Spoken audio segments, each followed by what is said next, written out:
Well, it's Saturday, November 28th, 2020. Here in Bakersfield, California, about 1 in the afternoon. It's pretty chilly here, but not nearly as chilly as it was yesterday in Norway. The excitement this weekend was Kilian's attempt at the 24-hour world record, which never really thought was going to happen, and of course it ended up not. Like I said, I came back yesterday from my second workout with my friend Liz up in the Bluffs, and had YouTube on my one of my screens, and I saw all these people crowded around someone laying on the ground on the frozen tundra of Norway on the track, and it turned out really couldn't figure out what was going on. So of course I went to Twitter, and one of the first tweets I saw was this in Spanish, and basically translated it was translate tweet. It said Kilian Jornet has abandoned due to cold and fatigue. And yep, kind of get that. Of course, I was saying in the podcast I did yesterday, which, it's gotten some traction. My video I did about, I didn't really expect him, thought he might get to 100 miles quickly and then probably not continue on because he's never really done anything like that. And of course, first try at it would be quite difficult. I've done many 24-hour and beyond races and crewed at many elite ones where I've seen world records being broken with Camille Herron and Zach Bitter. And, they're tough. They're definitely difficult. You definitely have to learn what to do and whatnot. It's always kind of funny when people say a steep learning curve. It's always like you'd actually want a steep learning curve because that would mean you would learn quickly. So it's actually not that. It's kind of a misnomer. So anyways, be talking a little bit more about that, but that was kind of the big excitement this weekend. And there were some good performances, which we'll be talking about in a minute here. Training Peaks, which I always like, tweeted out, evidence reveals that heavy training loads can be detrimental to your sleep. That's not new to many of us who receive interval training, who've increased interval training, trained later than normal, or extended a Sunday ride and ended up tossing and turning until dawn. And that's definitely the case. I mean, I know when I get a heavy workload, you do mess up your sleep. It's one of the reasons why I like having the Fitbit, so you can kind of keep track of that kind of stuff. And in fact, my Fitbit the other day recorded me as resting heart rate, the average, not like how low it gets during the day, but of 49, and I haven't been below 50 since my fall back in March and my hospitalization because of heart failure. But yeah, that's kind of what you need to do. One of the things I've really helped me with heavy workloads, with sleep. I mean, I used to take melatonin, but even melatonin left me really groggy. I mean, it's not as bad as like I used to take Tylenol PM, and man, I was completely worthless the next day. But melatonin sort of worked. What I do now, which many athletes do, and I'll probably be doing a podcast on it in the future, is I take some CBD gummy bears, and they seem to work pretty good. They're supposedly THC free and sort of straight edge, meaning I don't drink, don't smoke, do drugs. But they definitely seem to help you with the sleep and some of the inflammation when you really put out some hard work. So highly recommend trying those out. And this is probably an interesting little article there. Then we kind of move along, and I will be talking about USA Running said Sebastian Connor Haakonsen paced with Kilian for the first 2 hours. He set Norwegian 12-hour record and then hit 100 miles, an impressive 12:39. And it's kind of cool that Norway is definitely up and coming. You have the Ingebrigtsen brothers who have been crushing it, the 1,500 and 5,000 races. And they got that great hurdler Warholm.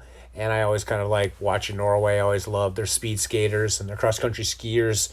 And, of course, my great-grandmother, my grandmother came over from Sweden back in the 1900. And so I come from Swedish stock, that Northern Europeans. So definitely interesting. Of course, here like Chris Chavez from Sports Illustrated said, about 10 hours and 26 minutes to his 24-hour run, Kilian drops out due to injury. Covered about 83 miles. Curls' record of 188 miles from 1997 will stand, and it's going to stand for quite some time. One of this magazine, Citius Mag, I used to think it was Citrus. Wow, definitely my old eyes are getting thing. It says people asking how do you make track more entertaining are answering the wrong question. Track is entertaining. People that don't think so simply aren't paying attention. I know because I used to be one of them, and so this person was kind of writing an article. And track is, especially good quality meets. There's all kinds of stuff going on. I think a lot of times it's just not that entertaining because we just have lousy commentators and the way they covered the sport and stuff. if they worked on that and put people that were interested in it more so. Like last year, back in October when they had the World Championship track and field in Doha, it was amazing performances and some amazing stories and stuff. And I think sometimes they just try and go about it the wrong way, and they need to treat it more as a sport. And of course, it doesn't help that here in the United States, we're cutting college track, especially men's track and field, right and left. And it's going to basically really hurt track and field, especially the USA program. And the thing is, in the World Championships and the Olympics, if there aren't Americans winning, the Americans aren't going to care, because we are definitely the land of team sports, football, basketball, baseball. And so track and field definitely takes a second seat, if it even has a seat. For example, here in Kern County, we're a big football town. The high school my kids went to, Bakersfield High, has won 7 or 8 state titles, 7 way back in the day, and then 1 currently. So football is king here, and basketball, volleyball, soccer, and cross country and track are pretty low down the totem pole. And it kind of says everything you need to know. We had, when I was coaching 2006 to 2009, 1 all-weather track, and we have 16 high schools back then. Now we have probably 20 high schools in the area, and we have 2 all-weather tracks. And our all-weather tracks are locked up, and nobody can use them, including the one at Cal State, which is a total disaster. They can't even have meets on the thing because it's so beat up. And then Bakersfield Junior College, to get theirs re-renovated, but nobody's allowed. The public's not allowed to use them. And it's interesting because lots of other communities, you actually can use the public track and field tracks. Buchanan's got a multi-million-dollar track that's like one of the best in the world. It was right up there with like the Beijing Olympics track, and I think they resurfaced it recently. And I remember seeing a thing I retweeted about how they're asking people that are using the track to please play appropriate music, and please allow the athletes to use the inner lanes when they're training for their school teams. So they let the public use it. So it kind of tells you here in Kern County how much we value track. Not too much. We don't have all-weather tracks for the kids to work out on. Heck, we don't have swimming pools for kids to swim either here in this community. And then what really is a slap in the face is when I was coaching from 2006 to 2009, we were going out to, there was 2 new high schools, a bunch of high schools being built because, the housing boom. Speaking of that, I was watching the movie on Wall Street, the second Wall Street movie. I didn't even know there was a second one made with Green is Good, Gordon Gekko thing. And, during the housing boom, they were building high schools here like crazy, and our population was growing. And we went out to we went to this one school called Golden Valley, and the kids were all running really fast. And we're thinking, man, what's going on here? And then someone finally went out and measured the track, and instead of being 400 meters, it was 400 yards. I kid you not. So that was kind of crazy. And then later on, another school got built. Frontier High School had a great track program, had a great coach, Gaetti. And we noticed like all the times were really slow out there. And so back-to-back schools in Kern County High School District built. The first one, instead of 400 meters, was 400 yards. The second track, they made it 440 meters.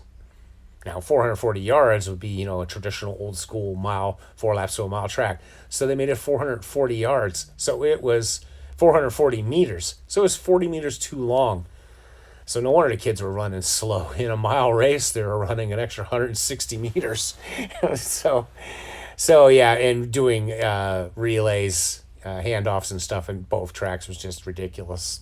So track's pretty interesting sport, but unfortunately, maybe not so here in America.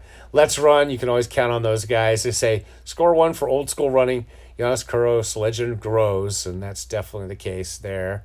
And I was kind of pointing that out and had a few people getting all butthurt. I know trail people, they just love to hang on to their heroes like Jim Walmsley and Kilian Jornet. And these guys do kind of follow in tradition of, especially Walmsley, of the, James Dean running, Steve Prefontaine, talk a big game, make big proclamations, and then go out and not necessarily make them, but, people love that. It's kind of interesting. Training Peaks, another article, the flexibility of body's automatic nervous system underpins the ability to respond to stresses effectively and explains some of the differences between people in their levels of resilience. And, for the longest time, you would have definitely thought that Kilian was pretty resilient, but obviously under conditions yesterday, the Spaniard was not as resilient as the Norwegians. in that frozen tundra of a race. I will never understand, and of course, probably never hear an answer except for the flip answer the guy gave me. I said, "Why are you doing this race at the end of November in Norway?" And they just responded, "Why not?" And I can say, well, why not? Because your top guy ended up in the hospital, and it was kind of a disaster. Greg McMillan says people excel are ones who had determination and clear-cut goals and habitually direct all energies towards fulfilling them. And that's Joe Vigil, great coach. And that's definitely the case. If you really want to be the best, you've got to put it in. I often hear Bill Simmons on his podcast talk about LeBron James and how LeBron, he's been in the NBA now for 18 years or something, right out of high school. But he not only puts so much work into his craft, but he spends tons of money and time taking care of his body with everything from diet to rehab, prehab, and all that stuff. So, you definitely want to be the best. You've got to put in the work. Speaking of the best, if you watch the Prep Cal Track HD Runners 2019 season on YouTube, against Great Oak and Newbury Park, I highly recommend it. Talking about the best, Sean Brunson is the coach of Newbury Park, and he tweeted out yesterday, instead of saying today we would have been traveling to California cross-country championships, focus on the good. I know I'm a better coach from this, and my athletes learn more this fall than if we had had a season. And, maybe that's the case, but I sure wish we'd had a season. It just seems kind of crazy that we can't run outdoors cross-country. But here in California, they've definitely gone hog wild.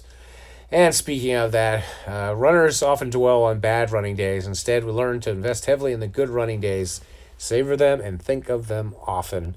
And this is from my Twitter for endurance news and random musings for today. Then I wanted to switch over to my Instagram, where I put out some original content. Twitter, I mainly retweet stuff I've seen around the world.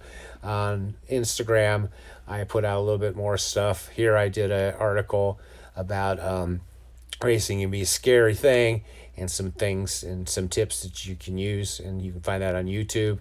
Then, of course, scrolling up, kind of the news of the day about Kilian stopped earlier than I predicted, 24-hour record fail, and just said that he ended his record attempt and that he had experienced extreme dizziness and had been advised by his doctor to stop. So the record's safe. There's a kind of a cool photo I found of Giannis, 24 hours, 303 kilometers. Just is unbelievable thinking about how that went down. USA 24-hour team put out a great post that I reposted. Shout out to the three finishers of the Kilian Phantasm 24. I'm going to try these guys' names. Harold, he did 144 miles. Joe Ing was 136, and Seaman was 129. Kilian was taken to the hospital for precautionary measures after dizziness on the track. Expect to make comment today. Sebastian Conrad set a Norwegian record in 12-hour and the 100 for 12:39 before retiring from the race. And another guy went 178 kilometers. And this Sebastian guy is pretty phenomenal. They said he weighed 900 kilos, which that's almost 200 pounds. He's more an obstacle course, 24-hour, tough mudder type of guy. It's a pretty big guy to be running 100 miles in 12:39. So congratulations to him. And, of course, they says the biggest number for sure was the race was at 28 degrees, minus 2 Celsius.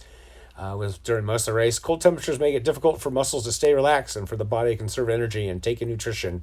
Under these conditions, a great effort by the athletes. And, I've been to across the years half a dozen times. And, man, it's just that night. During the day, we're lucky it gets into the 50s, 60s. But at night, man, it is that 20-degree weather. Unless you save some energy during the daytime, you are freezing your butt off.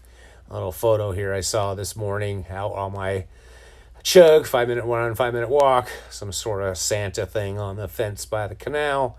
I did an article, a video this morning kind of talking to how I compare ultra trail running is jazz, fixed time ultra running is like classical music, and so I'd highly listen to that, see my take on that. This was always good. I always like following Luis Escobar. He was part of the Born to Run, excellent photographer. He was down there when they wrote the Born to Run book, and he's used to be out of Santa Barbara. Has put on quite a number of races as a race director, and he posted this photo back in 1995, his first 100 and his first encounter with the Tarahumara Indian runners, and he says this was their first and last Western States experience. Snow and ice from Squaw to Duncan forced them to wear socks and shoes. Story goes they were wearing soccer cleats purchased the day before from the Ace Hardware store in Truckee. After Duncan, they ditched the boots, laced up their trusty huaraches, and completed a run. Gabriel Bastista finished third overall in 1846, and Lewis did 60th in 26:30. And so I was very fortunate. My friends who put on Beyond Limits race up in Palm Springs, and also the Jackpot Ultra, and the Happy Hippie that I just went and did in Vegas, they put on a trail race in Red Rock, 100-mile, 50-miler, and they invited the Tarahumara to come up and run, and they gave a big donation to the organization too. And they were starting up a company selling some products, some nutritional products. But anyways, I went up there for my birthday, and I hung out for 4 or 5 days. Half a dozen of the Tarahumara were there, staying at their house. I got to hang out with them, spend a week with them, and it was a very interesting time. And one of the things you kind of find out is that they like running 50-mile, 100K. They're not really into doing the 100-mile because they don't run all night, because obviously in the Copper Canyons, they're not out there running all night, overnight. So great bunch of people. I remember one of the highlights of the trip was after the race and everything, the day after we went and did a photo shoot at the Red Rock Canyon, super pretty place. And then we went because Ken, the race director who puts on Beyond Limits, he used to work at one of the casinos. We went to a casino for the Sunday buffet, and you got me, big 250-pound guy, and then the Tarahumara and a couple of them in their traditional garb, and we go walking in there on a Sunday morning, and the locals were kind of like, what the heck? And it was a very fun day. I remember it was interesting, like the guys didn't really understand it was all you can eat. And then also it was kind of entertaining that the only thing they went for was the Mexican food. They didn't want to touch or go near the other stuff. Oh my gosh, this thing is so funny. It's it's the Grinch coming out of the bushes, and that poor kid looks scared to death. And the little girl is a little bit braver, but it's a Grinch Stole Christmas thing. And Camille Herron, I love her. She's fun. I was there when she broke the world record for women in the 24-hour race in the cold and desert solstice, which is coming up in a few weeks. And she just recently won the John F. Kennedy 50-miler last weekend. She put out a nice Instagram. Following the Moon Valley 24-hour event was really cool to watch, and also a reminder how extremely difficult 24 hours is. You throw in extreme cold, and watching athletes do it for the first time, brutal. I'm proud of Kilian for trying, and Seb Conrad running Norwegian records in a stellar 12:39 for 100 miles. Learning curve is huge for 24 hours. It took Jonas Kuros 13 years and many tries to reach his 3:03, 188 miles. I ran 270K in my third attempt. There's a lot of room for improvement and striving to reach 280K, 174 miles. It's like a game of human chess and trying to figure out how to be a master at it. And I've often compared ultra running to chess. I used to say that marathon running was like checkers and ultra running was like chess. And now I kind of say 100-mile running is kind of like checkers, because these fast guys, they get done 100 miles in 12 hours. And then the thought of going on for another 12 hours is pretty daunting. That's why I'm looking forward to this year's Desert Solstice, because Zach Bitter, who I've had the opportunity of being lapped and lapped many, many times by him, he is going to go for the 24-hour time this time. He's often just run to the 12 hours, set world records in the 100-mile. He is going to go for the 24 this year, and he's been sharing his training on Instagram. Highly recommend following him, and so that should be very interesting to see how he does. I will definitely be watching the internets for that one. And then this photo right here, a friend of mine, the guy from Bones of Brundage, Nate Berg, who I've did a podcast with, who booked the punk rock shows and made this documentary, Bones of Brundage. He sent me this flyer from way back in 1987 when I first opened up Andy Noise. It was actually called Then What Records, and we used to have bands play, and this band was on SST, which is the label that Black Flag and Soundgarden's first album were on. And we used to have bands play. And this was, of course, a Sunday afternoon show, June 28th at 3 o'clock. Pretty crazy times. Kind of seems like a lifetime ago that I was doing Annie Noise, the record store. Store was originally called Then What, but then it got changed within the first year because I had a partner, and a long story. But anyways, that was kind of interesting to receive that and the internets. And then thought I'd finish this up. Kilian did write on Instagram about what happened, and Kilian says, "It didn't go as I thought. I was expecting to enter the pain zone to push my body, but I broke in another way." He, of course, wants to thank everybody. He says, "It was not easy. Weather conditions in different situations had it make it very hard to organize, and all of you have done an excellent work." Of course, and then he says that he's basically thanking a lot of people. He said, and so his story on this race started well, went all normal with its ups and downs, some small but normal pains, but as planned, until after 10 hours when I suddenly felt 2 consecutive sharp oppressive pain in my chest. I got very dizzy and got medical attention thanks to a doctor who was in the race. Sorry I forget his name, for your help. The ambulance took me to the hospital where I've been doing tests and an observation this night. All seems okay now, no big problems, but will be good to do some further tests. And then he congratulates the their athletes for their performances. He says, "Now I will take a break, try to rest a bit. Racing is unpredictable. Sometimes even with great preparation, things happen, but races and mountains will still be there, and the 24-hour are still on the list." So be interesting to see if he goes back and tries it again. I'm sure he will. He's never backed down from a challenge. And I myself know all about heart conditions with my congestive heart failure and the ongoing treatment and the ongoing trials and tribulations of trying to get back to some semblance of normal. And like I said, as I always say, stay healthy, be boring, not epic.